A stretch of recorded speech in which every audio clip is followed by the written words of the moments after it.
my hair is really thin now. Plus, kapag gusto ko nang mag-move on sa isang bagay o sa isang sitwasyon, ginugupitan ko ang buhok ko. Ganyan yan. Okay. Kasi mahaba na sana ang buhok ko. Kaya lang napaka na siya. Manipis na. At isa pa, may policy ako sa buhay ko na kapag gusto ko na mag-move on sa isang bagay o sa isang sitwasyon, ginugupitan ko ang buhok ko. Ang ibig sabihin niya,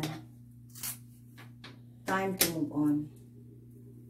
Total, manipis na ang buhok ko. See? Yan. Kaya yan, pinag-isipan ko na ito ng matagal. Kung kailan ko gugupitan ang buhok ko. At kasi mahaba na. Yan, nakapag-desisyon na ako na gugupitan ko ng buhok ko. Iyan ko dito. Kasi kapag gusto ko nang mag-move on sa isang tao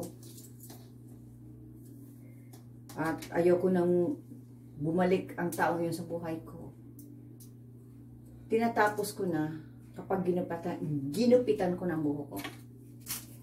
Dahil ngayon, gugupitan ko na ang buhok ko, it means ayoko na sa taong yun. Kasi isinakripisyo ko ang buhok ko. Kahit ganito yun, na manipis na, talagang kapag ayoko pang mag-move on, hindi ko talaga ginugupit ang buhok ko. Kaya ngayon, yun, gugupitan ko na. Yan. Yan ang ginagawa ko talaga. Kaya, okay. I said, okay, I'm gonna cut my hair now. Ito ang pinakamahirap na gawin ko sa buhay ko. Ang putulan ko ang buhok ko talaga. Kasi matagal na to. Pero talaga dahil ayoko ng, kung ano ay mag-move on na ako. Sa isang tao na ayoko nang balikan pa, sinasakripisyo ko talaga ang buhok ko. Kaya yan, putulan ko na.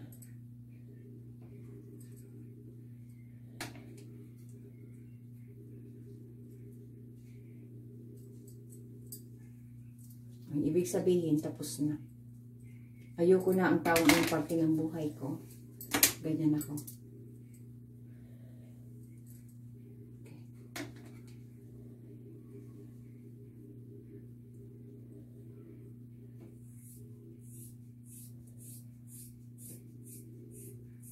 Dalhin na ng buhok na ito ang lahat ng kamalasan sa buhay ko.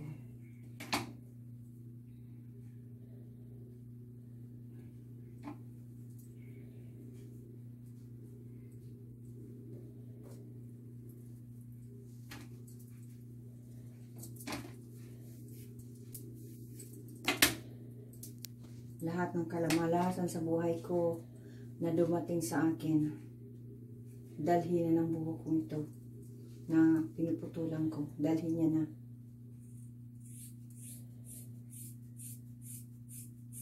At panibagong chapter ang ano ko sa buhay ko. Ginupitan ko na.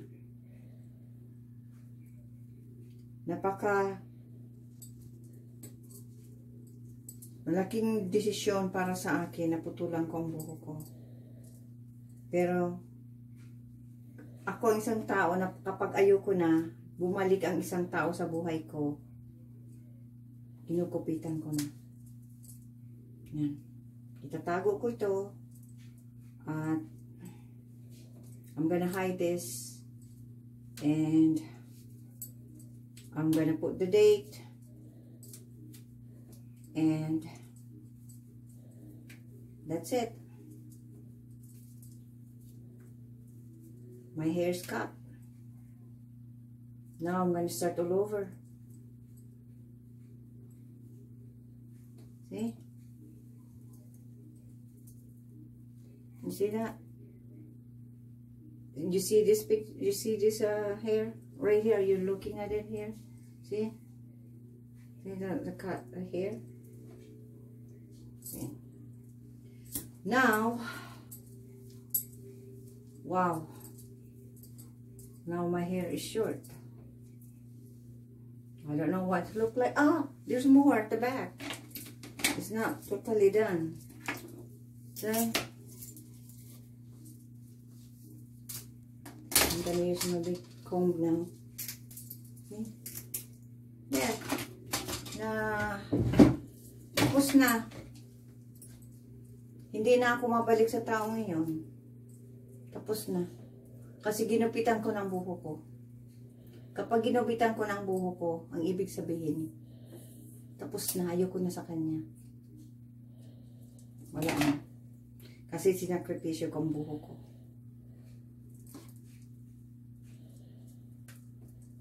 Sinakripisyo ko, napakasakit yun, napuputulan ko ang buhok ko. Tapos, yun.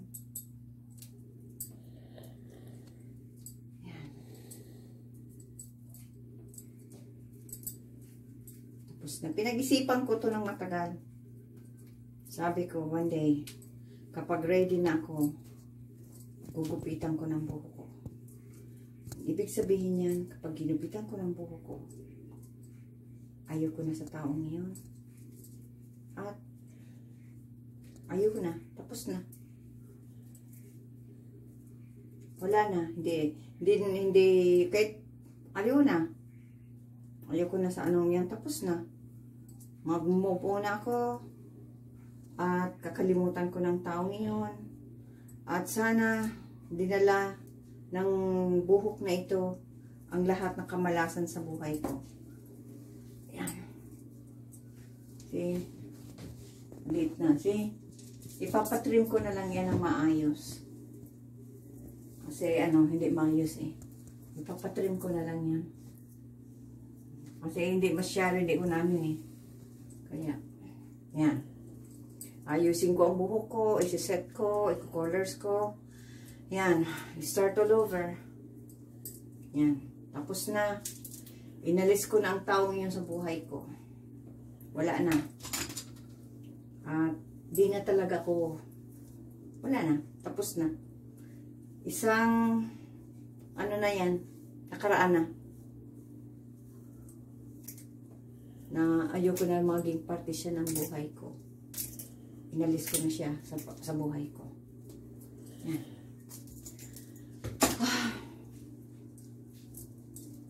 Yan. Yan ang ko. Isi-set ko ito. Yan.